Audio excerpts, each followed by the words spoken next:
خودمون پشت رهبرمون وایسیم. آماده ایم، همه جور آماده ایم.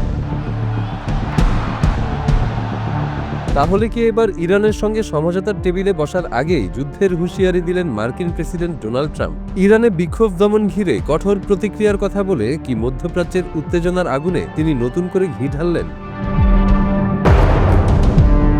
ইরানে চলমান সরকার বিরোধী বিক্ষোভের উপর কঠোর দমনপীড়ন নিয়ে যুক্তরাষ্ট্র গভীর উদ্বেগ প্রকাশ করেছে। ইরানের বর্তমান পরিস্থিতি মোকাবিলায় ওয়াশিংটন কঠোর প্রতিক্রিয়ার কথা বিবেচনা করছে। একই সঙ্গে তিনি দাবি করেছেন, ইরানের পক্ষ থেকে আলোচনার জন্য যুক্তরাষ্ট্রের সঙ্গে যোগাযোগ করা হয়েছে, তবে প্রয়োজনে বৈঠক শুরুর আগেই যে কোনো কঠোর পদক্ষেপ নেওয়া হতে পারে বলেও হুঁশিয়ারি দেন তিনি। সোমবার এয়ারফোর্স ওয়ানে সাংবাদিকদের সঙ্গে এক সাক্ষাৎকারে ট্রাম্প বলেন, যুক্তরাষ্ট্র খুবই গুরুত্বের সঙ্গে ইরানে চলমান বিক্ষোভ ও তার দমনপীড়নের উপর নজরদারি করছে। সামরিক বাহিনী সহ তাদের হাতে কিছু শক্তিশালী বিকল্প রয়েছে। তিনি ইঙ্গিত দেন, এসব বিকল্পের মধ্যে সামরিক পদক্ষেপ, সাইবার কার্যক্রম ও নতুন কিছু নিষেধাজ্ঞাও অন্তর্ভুক্ত থাকতে পারে। ইরানে গত কয়েক সপ্তাহ ধরে দেশব্যাপী সরকার বিরোধী বিক্ষোভ চলছে। শুরুতে এই আন্দোলন মূল্যবৃদ্ধি, বেকারত্ব ও অর্থনৈতিক সংকটের বিরুদ্ধে থাকলেও দ্রুতই তা রাজনৈতিক রূপ নেয়। দেশটির সর্বোচ্চ ধর্মীয় নেতৃত্বের বিরুদ্ধেও স্লোগান ওঠে। নিরাপত্তা বাহিনীর দমন অভিযানে আন্দোলনরত শত শত মানুষ নিহত হয়েছে এবং হাজার হাজার বিক্ষোভকারীকে গ্রেপ্তার করা হয়েছে বলে জানিয়েছে মানবাধিকার সংগঠনগুলো। যদিও ইরান সরকার এসব সংখ্যাকে অতিরঞ্জিত বলে দাবি করেছে। ট্রাম্প বলেন, ইরানের এই দমনপীড়ন কখনোই গ্রহণযোগ্য নয় এবং এতে যুক্তরাষ্ট্র চুপ করে বসে থাকতে পারে না। তিনি আরও জানান, শীঘ্রই জাতীয় নিরাপত্তা উপদেষ্টা ও শীর্ষ সামরিক কর্মকর্তাদের সঙ্গে বৈঠক করে পরবর্তী পদক্ষেপ নির্ধারণ করা হবে।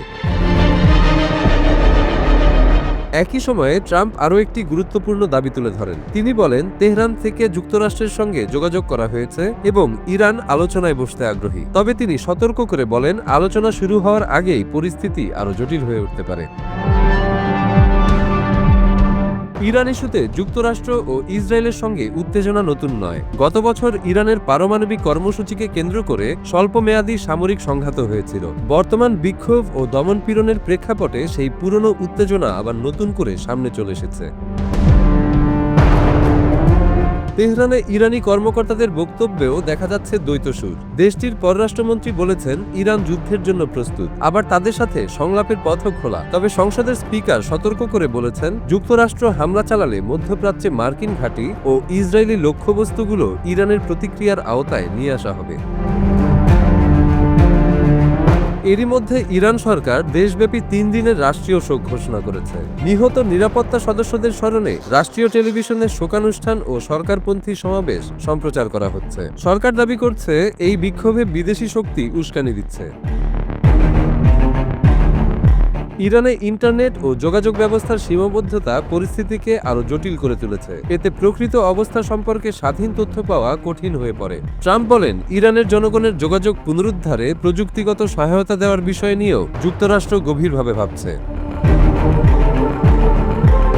বিশ্লেষকদের মতে, ইরানের অভ্যন্তরীণ অস্থিরতা ও যুক্তরাষ্ট্রের কড়া অবস্থান মিলিয়ে মধ্যপ্রাচ্যে নতুন করে বড় ধরনের সংঘাতের আশঙ্কা তৈরি হয়েছে। তারা আরও বলেন, যদি ইরানের অভ্যন্তরীণ অস্থিরতা আরও দীর্ঘস্থায়ী হয় এবং আন্তর্জাতিক হস্তক্ষেপ বাড়ে, তবে এটি শুধু ইরানের রাজনীতি নয়, পাশাপাশি ইরাক, লেবানন সহ উপসাগরীয় অঞ্চলকেও নতুন এক সংকটের মুখে ফেলবে।